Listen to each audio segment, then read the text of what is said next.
So welcome to the third and concluding segment of Zionism, Catalysts and Consequences. In the first sessions, our presenter, Melanie Duguid-May, discussed with us Christian Zionism and Jewish Zionism. Today, in the third and concluding segment, she's going to talk about how these affect the Palestinian situation in Gaza and the West Bank. Our pastor, Rebecca Seeger, sends greetings and regrets.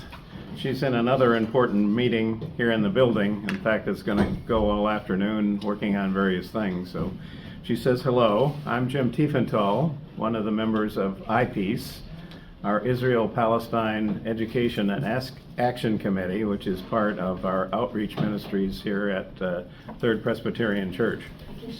Welcome also to those who are representing our participating partner congregations. I'm glad you're here as well. So to introduce our presenter, Melanie Duguid-May, she's been with the seminary for 32 years, Colgate, Rochester, Crozier Divinity School, in several different positions, some of them concurrent and all of them very impressive to me. She's also a priest at St. Thomas's Episcopal Church in Bath, New York, and a frequent traveler to Israel, Palestine. And she's been a patient mentor to me over more than a decade, for which I'm very grateful.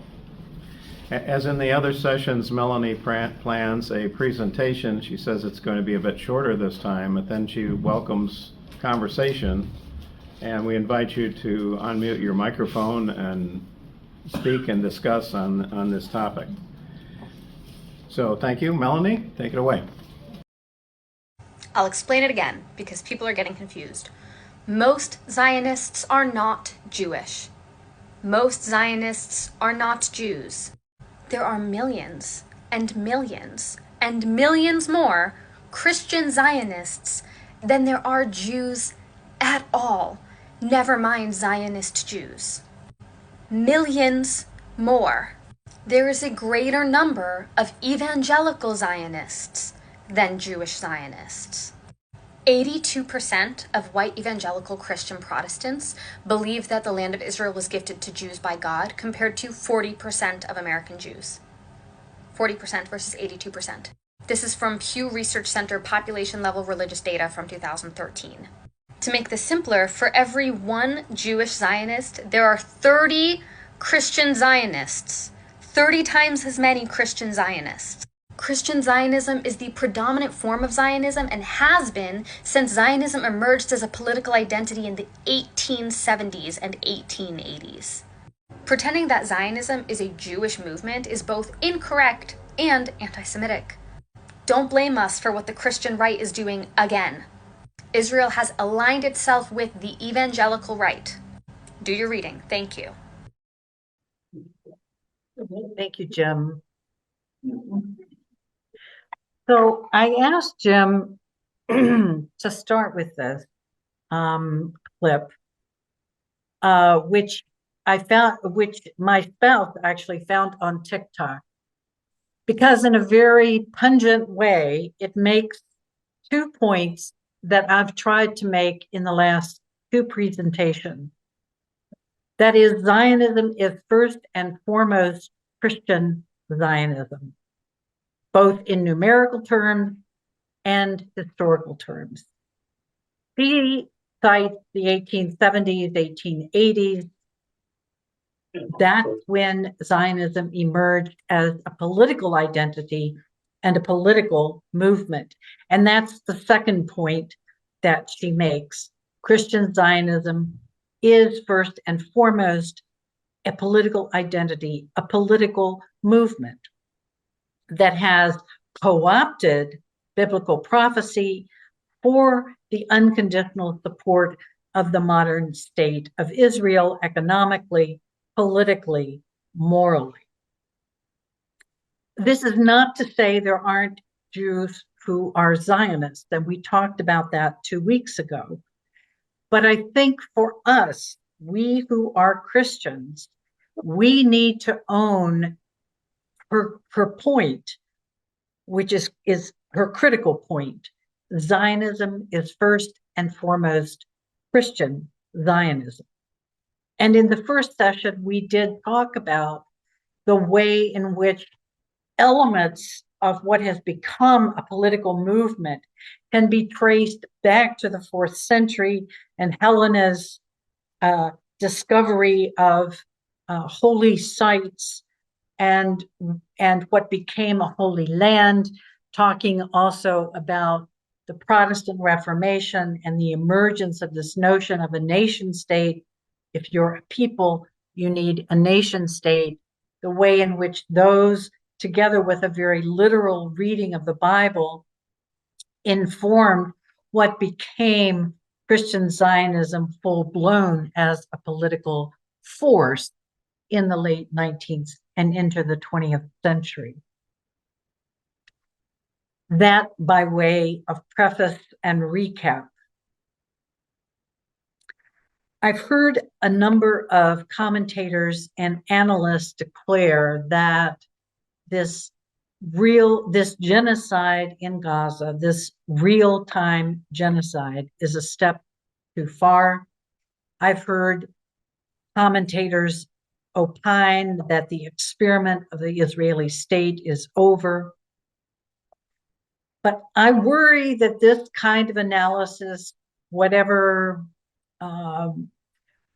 traction it has in truth, too quickly seeks to absolve Western Christians, and particularly US Christians, from what is our responsibility.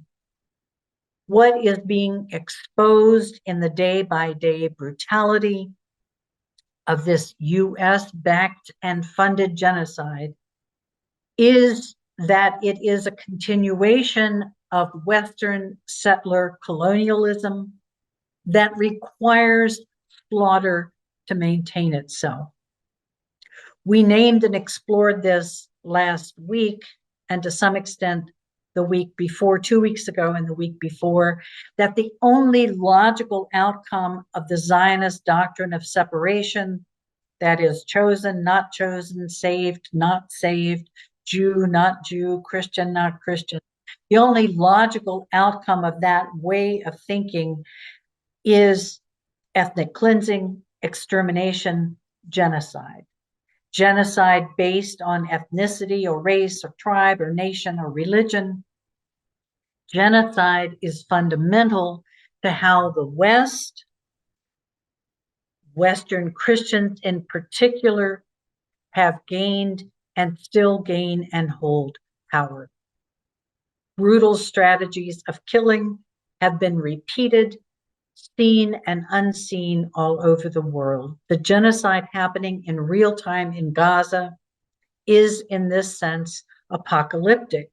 It is unveiling.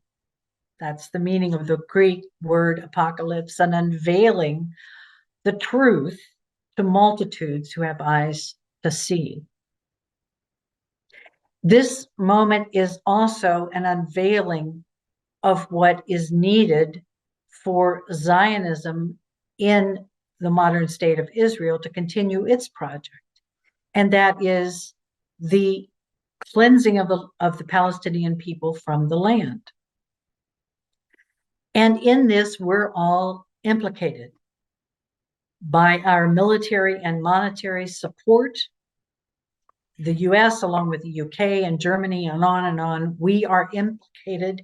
And it's incumbent on us to do all we can to stop the genocide, both an immediate and lasting ceasefire, but to engage in longer-term strategies to challenge the way in which forces aligned with Zionism are exploiting this moment to expand the police state here at home and to consolidate control over public discourse and dissent, which will be legislated and enforced on all levels of government.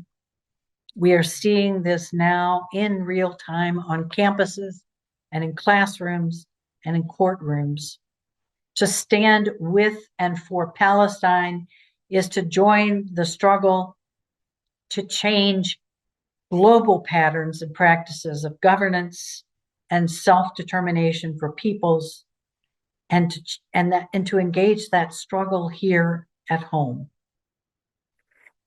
What I want to talk about now is also that it means to stand and with and for Palestinians also means to struggle for the Christian faith itself.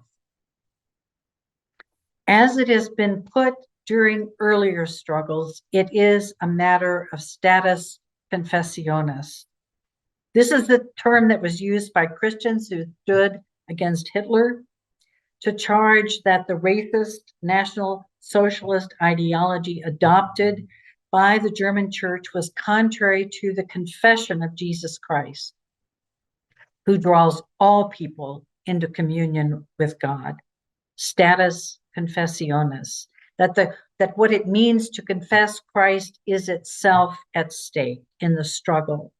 South African Christians use this term to declare that apartheid is heresy, a perversion of the good news of God in Christ, that all are beloved and chosen people of God.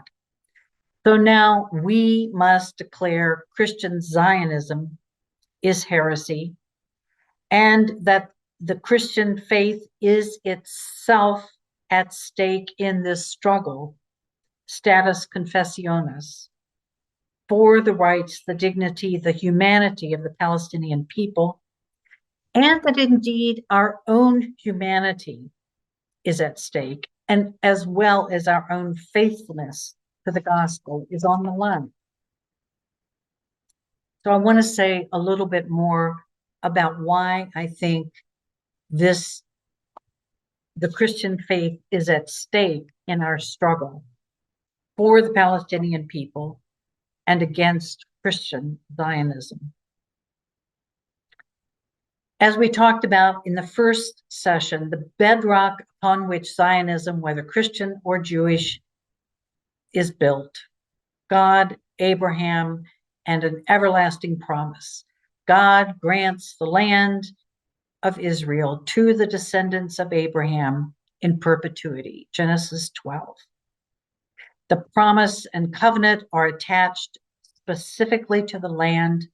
The land is central to God's covenant with God's people. This then compels the zealous desire to restore the Jewish people to the earthly land of Israel. To fulfill the promise of God to grant the land to the descendants of Abraham, we must support, so it's said, in every way possible, the modern state of Israel. But scriptures, both Hebrew and Christian, point beyond a tribal God. That is, the God of one particularly chosen people. And scriptures, Hebrew and Christian alike, declare all the families of the earth will be blessed.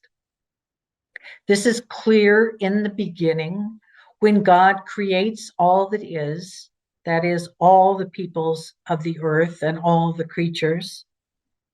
The story of Abraham and his descendants is framed within this creation account.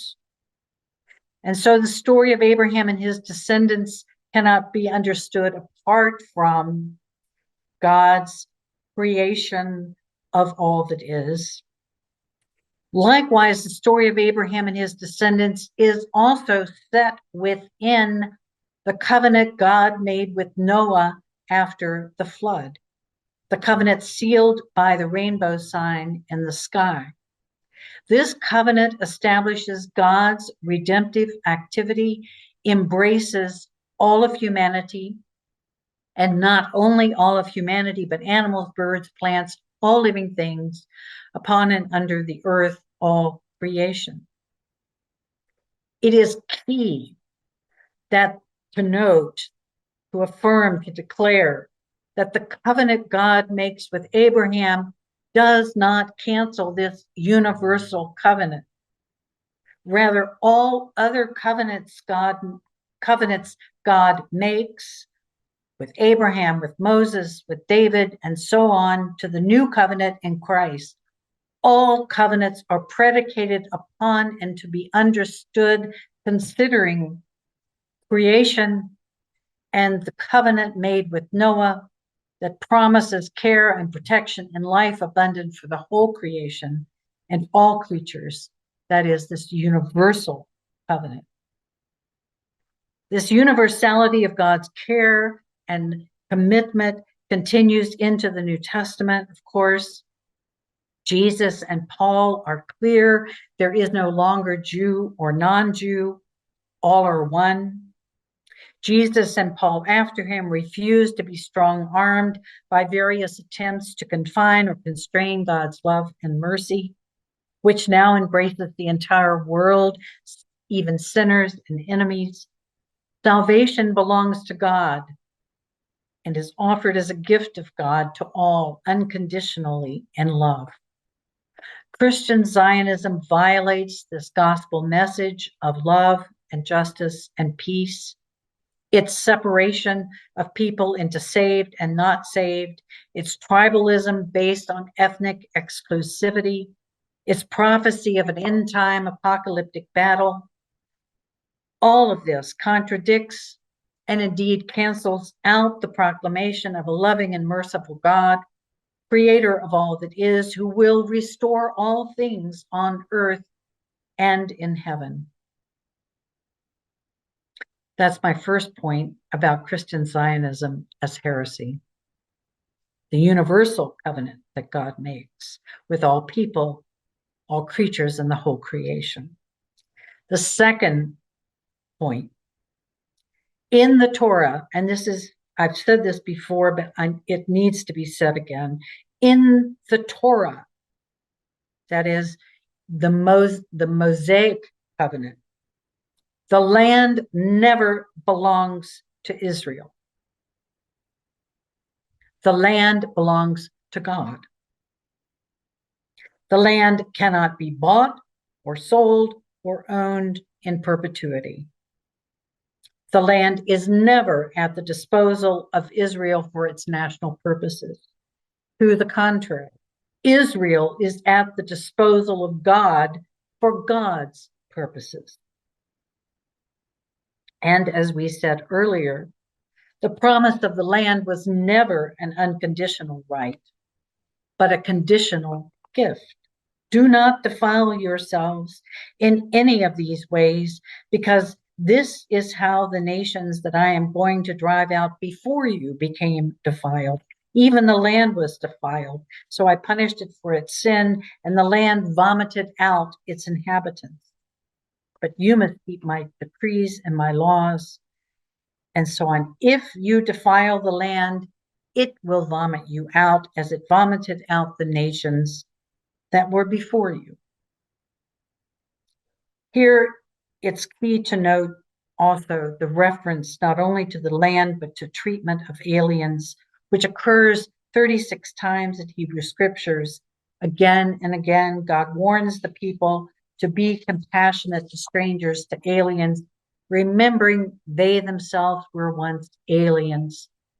This is breaking down the doctrine of separation that upon which Zionism is predicated. The Exodus story, likewise, retold at every Passover, is meant to remind the Hebrew people that they, and Jewish people today, that they should be freedom, that their freedom should be the freedom of all others from domination and persecution. If Christian and Jewish Zionists appeal to Genesis to claim the promise of the land, then what about Exodus and the commandments not to steal, kill, and covet? And if Zionists believe in the predictive element of prophecy, what about the prophetic demand for justice regarding the land and its people? Finally, back to Paul, who interprets the promises made to Abraham in Genesis. It was not through the law, says Paul, that Abraham and his offspring received the promise that he would be heir of the world, but through the righteousness that comes by faith. Abraham's descendants, Paul saying, will now inherit not the land, but the cosmos. The children of Abraham are both Jews and non-Jews, who through faith have been made righteous. The promise of the land has now become the promise of the world, not a restoration to paradise lost, but a new heaven and a new earth for all people. I end with a quote from the Middle East Council of Churches. The Middle East Council of Churches represents Christians we in the West have forgotten. The indigenous and ancient Oriental and Eastern churches.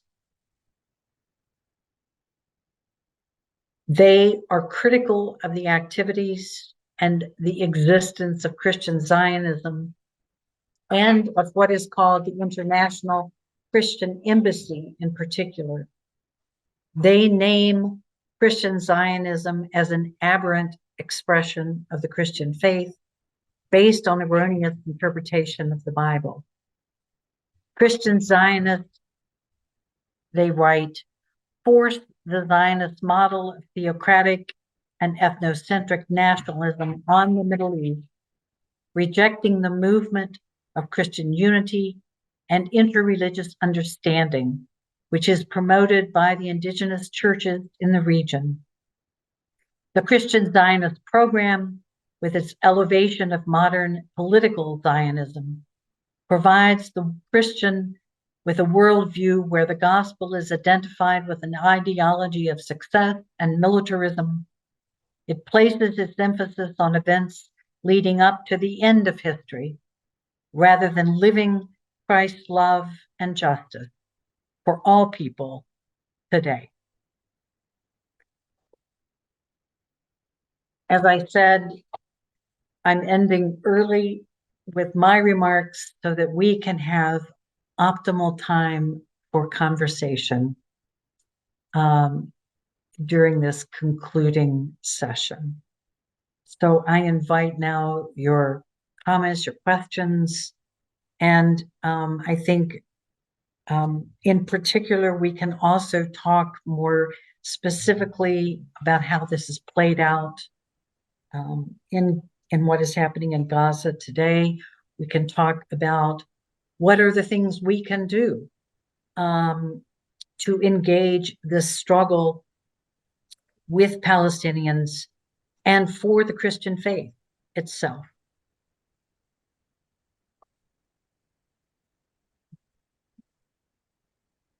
So, Melanie, I don't know what I can add here. I just invite you to call on people as you see them. And Okay.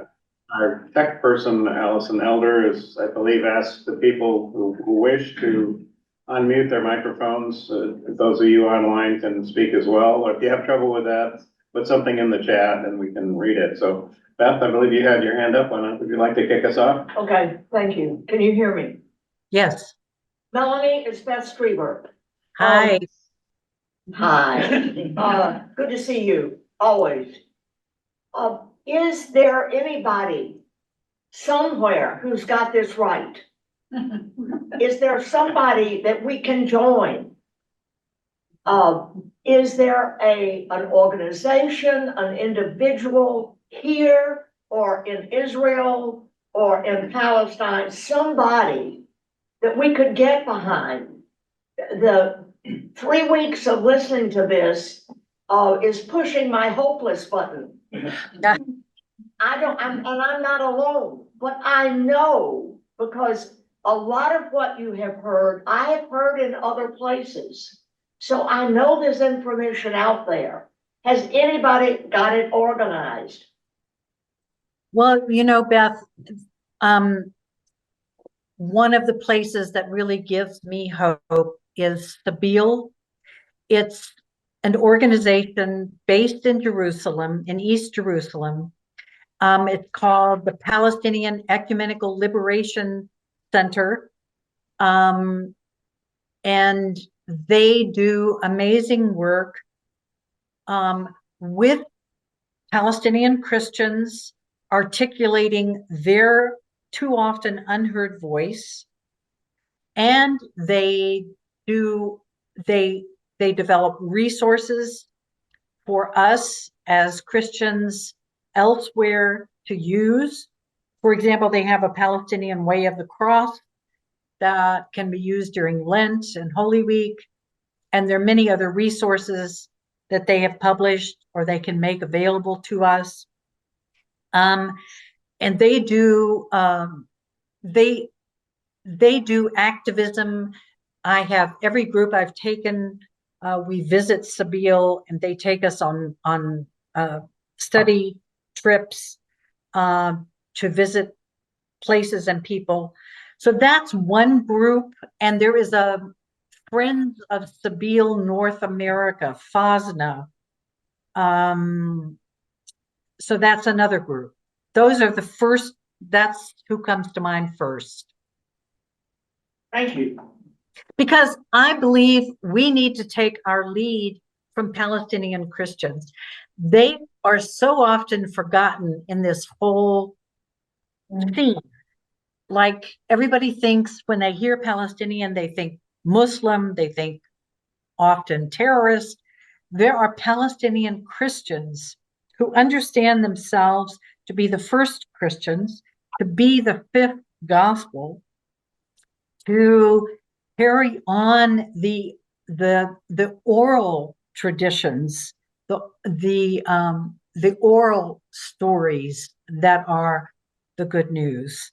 And they're simply forgotten. And even in Israel, Palestine, a group like the International Christian Embassy presents itself as, yeah, the embassy for all Christians,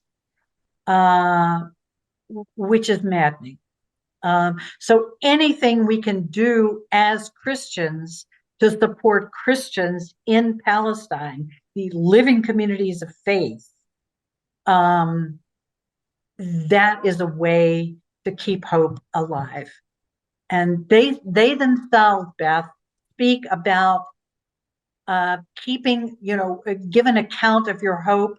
And they say they give account of an unaccountable hope, which helps me very often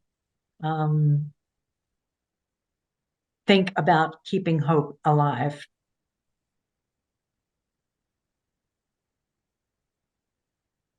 Good answer. I have a question. My name is Joan Mickey. Knowing the colonial history in the Middle East that you made reference to, and my former brother-in-law was head of Middle East Council of Churches for 25 years, Gabriel Habib.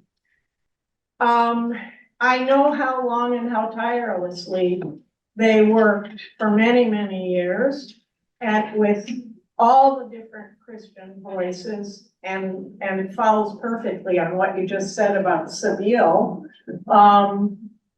And my question is, okay, we are not Palestinian Christians. They are, I believe, the original Christians. So what work is being done in the Protestant denominations and so on, who were part of exacerbating the colonial stuff? What work is being done, almost like a confession, I suppose, from our part as other branches of the Western Church, our part in saying to Palestinian Christians, we are sorry for how we may have behaved in the past, and how can we get our act together with you now? Is there any work with folks like you who are working at that level to get that, this situation is like South Africa. It should be declared a heresy. We should all be saying that out loud. And I just wondered who's gathering in that context. There is a Presbyterian group, and somebody help me with the exact name. The Israel Palestine Mission Network. Yes. And I know in the Episcopal Church, it's the Palestine-Israel Network.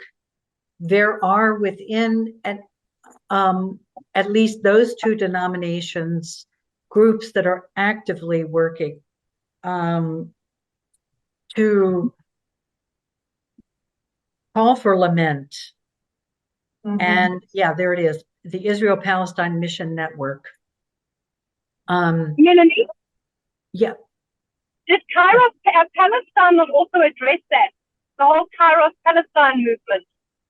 well, I was just going to say there is also the Kairos Palestine movement, as Deb's just said. Their statement was issued in 2012. And there is now a Kairos USA. You can Google that. Yeah, there's FOSNA, Friends of Sabeel North America, but there is Kairos USA, and they have a website that has amazing resources, liturgical and study and action resources. So that's another critical place to go look. We have to all do our work where we are locally. It's, I think, so easy to look to a national group, a regional group, an international group to take it on. We have to each take it on. And that's what I like about Sabeel and Kairos USA is they provide resources for us to take and do our work locally and in wider concentric circles of friends and colleagues. Deb, did you want to add other groups with resources? From a Jewish point of view, Jewish Voice for Peace. Right. Thank you. Yes, Jewish Voice for Peace does amazing work. So the American Baptists are just starting a Palestine-Israel group, PIN group, PIN. That's very exciting. Just the last few weeks, we are getting our act together.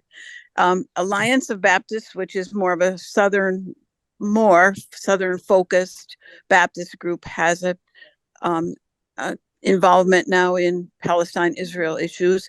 And I don't know whether American Friends Service Committee group was mentioned, because every Friday they have an action event that you can sign on to.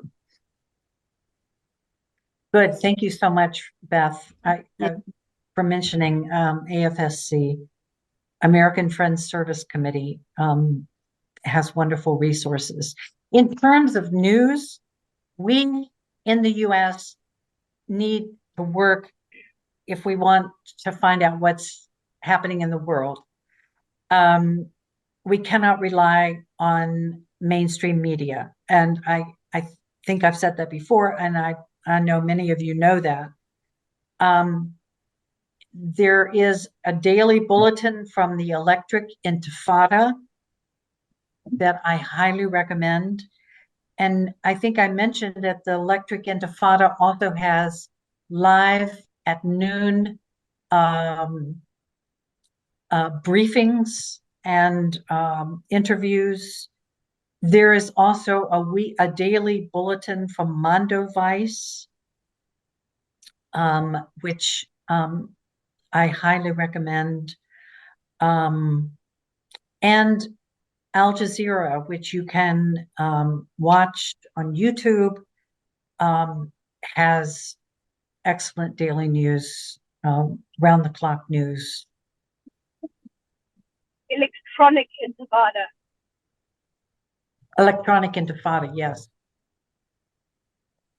Electronic Intifada, Mondo Vice, and Al Jazeera. Melanie? Yes.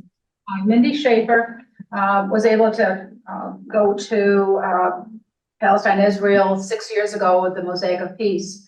And one of the people we met was Mitri Iraqi. And one of the things he always says when we said, what can we do? Come and see, go and tell. And the come and see can be reading books, and here's a list of them, and Allison has this resource if you want to reach out to her.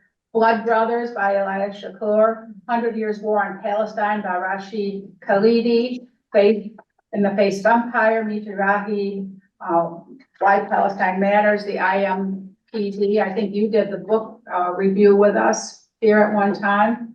Yes. The Lemon Tree by Sandy Tolan. And just reading, like you said, we can't rely on the mainstream media, but we can read and we can understand. The other thing I was going to say, and when we talk about how can we have any hope, one of the connections you can make is with the Tent of Nations. It's a Christian Palestinian family who've lived in their home for 100 years. They have fought the Israeli government for 25, but they continue and they are peaceful, they are joyous. Their motto is we refuse to be enemies.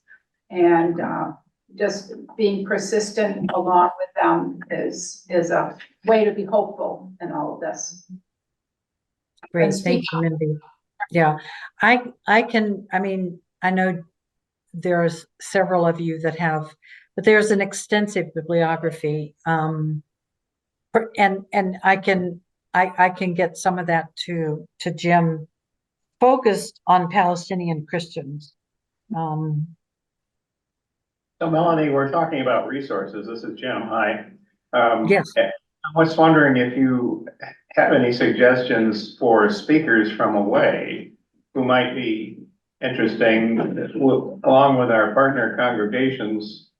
I believe we have the wherewithal to invite a speaker here over the next 12 months. Whom would you suggest? I have to think.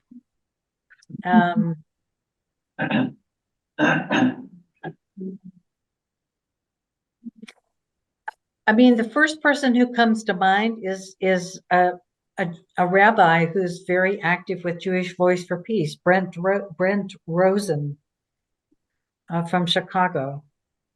I don't know why he comes to mind, but he's the first one to come to mind. And Don Wagner, also from Chicago, has done extensive work over many years. Let me ponder that, Jim. Betty. Thank you.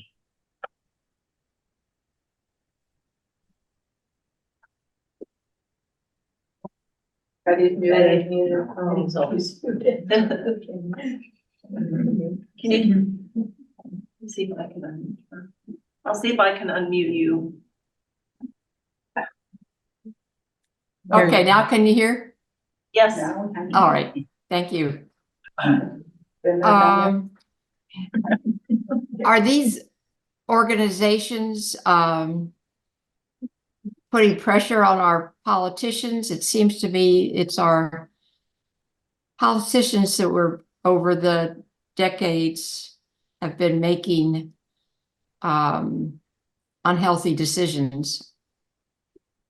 Yeah, and that's something I'm glad you asked that question, Betty, because right now my confidence in our non-two-party party system is not high.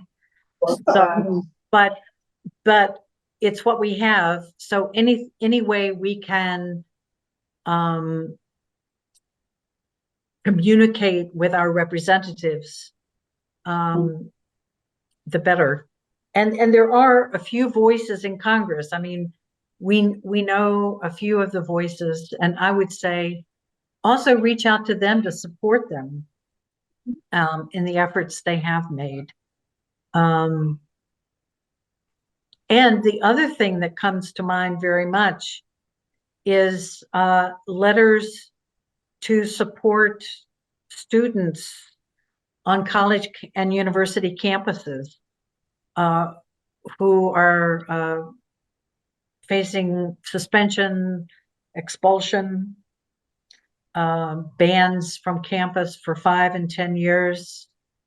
there are ways to get word to, I haven't done the homework, but I've gotten a few sample letters that people have written to college and university presidents.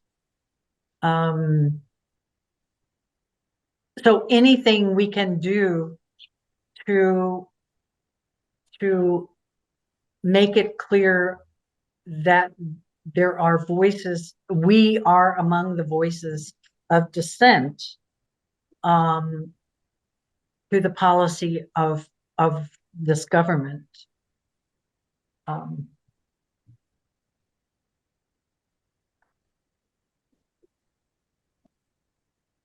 You'll have. Oh, I have a question, Melanie. Yes.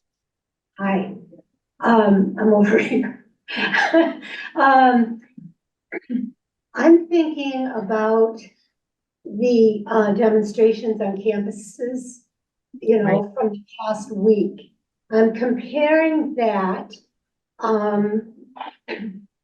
to our government's position over many, many decades. And, the billions or trillions of dollars that we have sent for Israeli military aid. I'm wondering if you can put some light on this. Where all that support that the young people are feeling, where is that coming from when a lot of the rest of the country just isn't there? Now, I come from the era of Vietnam protests. I was on campus, not at Kent State, but not far from it in 1970, when everything broke loose. And I know where our, passion was coming from then, because people were, our friends of our age were being, snatched up to go fight. And I'm wondering, how do you see that consciousness that those kids have now? Where's that coming from? And probably you've already answered this, but where is the response coming from? Which I find like unbelievable as far as, the police coming in, and it just brings back so many memories to me, but it's, can you tell us something about that? Well, I can tell you, yeah, I'll give it here's what I think. I think it's, in one sense, yes, our young men are not being drafted and sent off to Vietnam, but it's the same reality. It's the West dominating the rest of the world. It's colonialism, whether it's played out, however it's played out. And it's also, I think this generation is recognizing that what is being played out in Israel relative to Palestinians is what was played out in this country relative to the indigenous people of this land when the first European settlers arrived. And they're recognizing these patterns of domination, exploitation, elimination, extermination, theft, violence, and saying no more. I think they're also recognizing that what's happening in Gaza is an ecological catastrophe. And hardly anybody's mentioning this. I mean, it's horrific. It's unspeakable what's happening to the Palestinian people. It's also unspeakable what's happening to the earth. And I think the young people they're making the connections between past patterns of domination, exploitation, extermination, genocide, and what's happening now, and saying enough.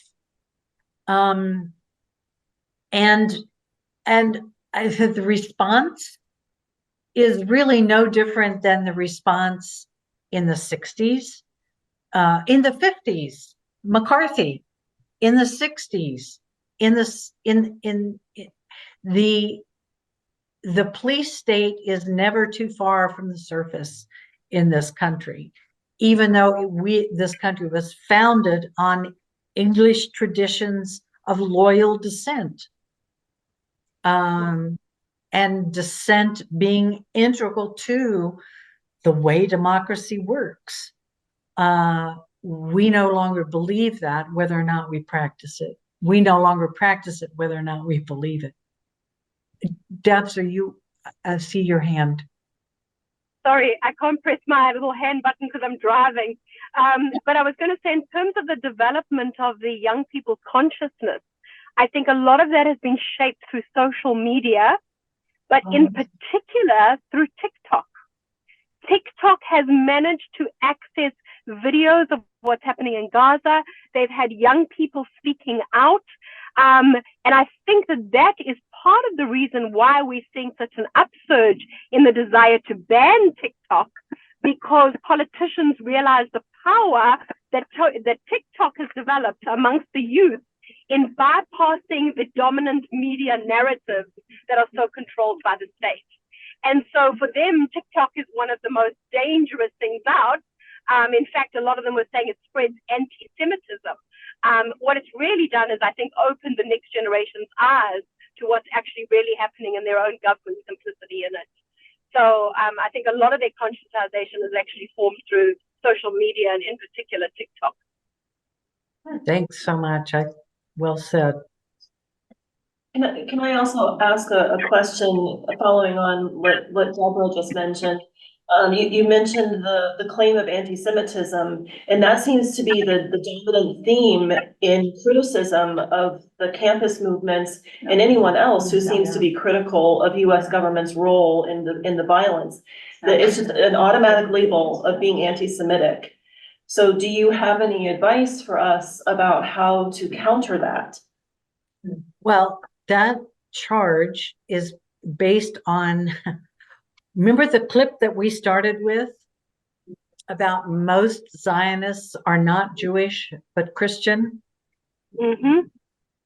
Not all Jews are Zionists, but to say that to critique the state of Israel, to be anti-Zionist is to be anti-Semitic, makes the assumption that all Jews are Zionist and unconditionally support the state of Israel, which is not the case. And that's what the young woman on the TikTok clip that we played at the beginning was saying to us. And we've mentioned Jewish Voice for Peace. So, for example, you'll hear, I've heard interviews with students on the Columbia campus saying it is not true that there is an anti-Semitic ethos that's been created because of the protests. So that becomes a cover charge against any and all challenge to the state of Israel, its actions, and to the Zionist ideology. You're anti-Semitic.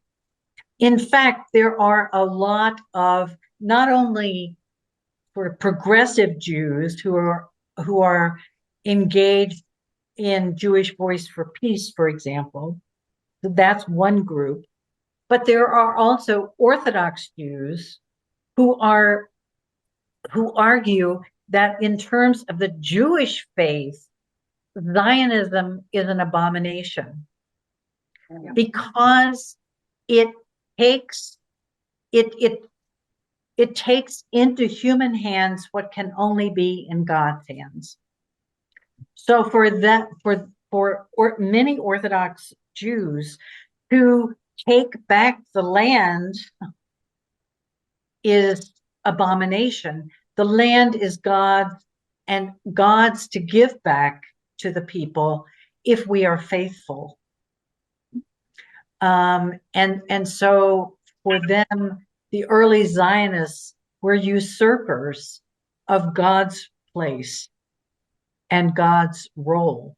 So just, for me to say, oh, that's anti-Semitic, it's just a throwaway cover charge that at anything that challenges U.S. policy and the state of Israel and Zionist ideology.